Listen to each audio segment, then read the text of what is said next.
माँ की बातें। सरयू बाला देवी से वार्तालाप।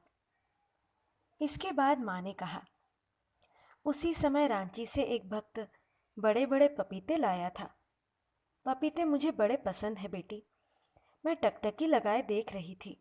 आहा, यही पपीता यदि मुझे ये लोग दें तो खाऊं, परंतु वे लोग भला कहाँ देने वाले थे। उस समय मुझे बड़ा बुखार जो था। कोयल पाड़ा में क्या ही बीमार हुई थी बेटी, बेहोश थी। तब पाखाना पेशाब सब बिस्तर पर ही होता था। उस समय सरला और बहू ने मेरी बड़ी सेवा की, रुआसी होकर। इसीलिए सोचती हूँ बेटी, फिर तो उसी प्रकार भोगना होगा। उस बार तो कांजीलाल की दवा से ठीक हो गई। आहा बेटी, हाथ पाँव में क्या ही जलन थी। कांजीलाल के ठंडे मोटे पेट पर हाथ दिए रहती थी। शरद भी उस बार गया था। थोड़ी देर बाद मैंने पूछा, अच्छा माँ, जयराम बाटी से पत्र लिखकर क्यों आपने उन भक्त महिला के साथ मेलजोल करने से मना किया था? माँ, उसका भाव अलग है, वहाँ ठाकुर के भाव की नहीं है। सुनकर मैं विस्मित रह गई। इस बीमारी के इतने झंझटों के बीच दूर रहकर भी उन्हें यही चिंता कि हमारा कैसे मंगल हो। उसके अगले दिन मैं देखकर अच्छे अच्छे पपीते तथा आम ले गई थी। माँ कितनी प्रसन्न हुई और हमें भी हर्षित करने के लिए क्या ही आनंद व्यक्त करने लगी।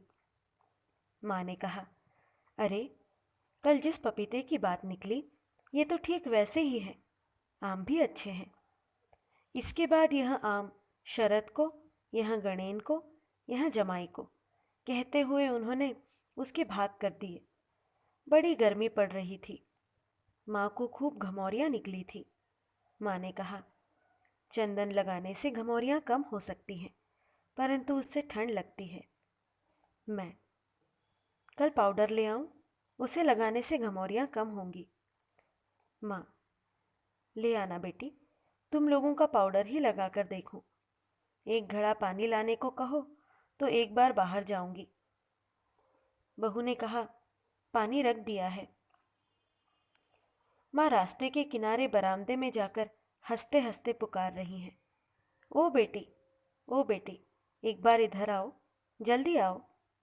मेरे जाते ही उन्होंने कहा, देखो देखो, उस गणिका के घर के सामने की खिड़की के किनारे एक आदमी है। वह एक बार इस ओर से और फिर दूसरी ओर से भीतर जाने का प्रयास कर रहा है, परंतु घुस नहीं पा रहा है। देखो, कितना मोह है, कैसी प्रवृत्ति है। भीतर से गाने की आवाज़ आ रही है और इधर वहाँ घुस नहीं पा रहा है। आहा, छटपटाकर मर रहा है। माँ ऐसी भंगिमा के साथ वे बातें कह रही थी कि मैं अपनी हंसी दबाकर नहीं रख सकी।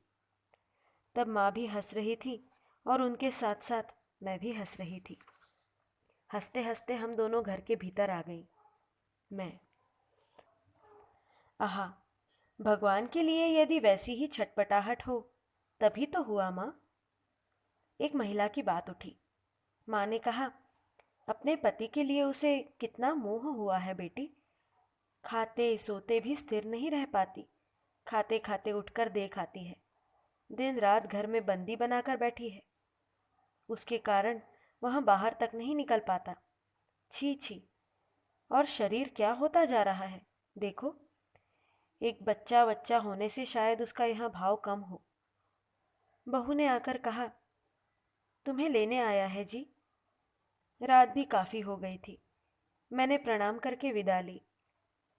अगले दिन जब मैं गई तो माँ रास्ते की ओर के बरामदे में बैठकर जप कर रही थी।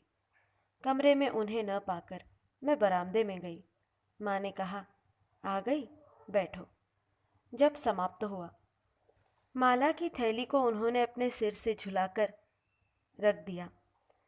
माँ के मकान के सामने उन दिनों खुली जगह थी। उसके पश्चिमी किनारे पर खपड़ैल के घरों में अनेक निर्धन लोग किराए पर रहते थे।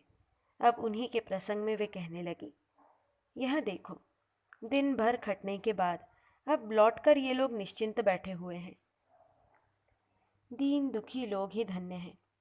याद आया, बाइबल में पढ़ा था कि ईसा मसीह के मुख से एक दिन यही बात निकली थी और माँ के मुख से भी वही बात सुनने में आई। थोड़ी देर बाद माँ ने कहा, चलो कमरे में चलो। बहू ने नीचे बिस्तर लगा रखा था, आकर लेट गई। मैंने सुबह ही लक्ष्मण के हाथों पाउडर भेज दिया था। माँ ने कहा, तुम्हारा दिया हुआ पाउडर लगाया था, तभी तो देखो घमौरियाँ यहाँ कम हो गई हैं। यहाँ पर बहुत है, लगाओ तो। खुजलाहट भी कम हो गई है। शरद को भी बड़ी घमौरियाँ हुई है। आहा, उसे भी यदि कोई लगा देता। मैंने कहा, ओह बाबा, उनसे यह बात भला कौन कहने जाएगा माँ? यह चीज़ तो शौकीन लोग ही उपयोग में लाया करते हैं। सुनकर माँ हंसने लगी।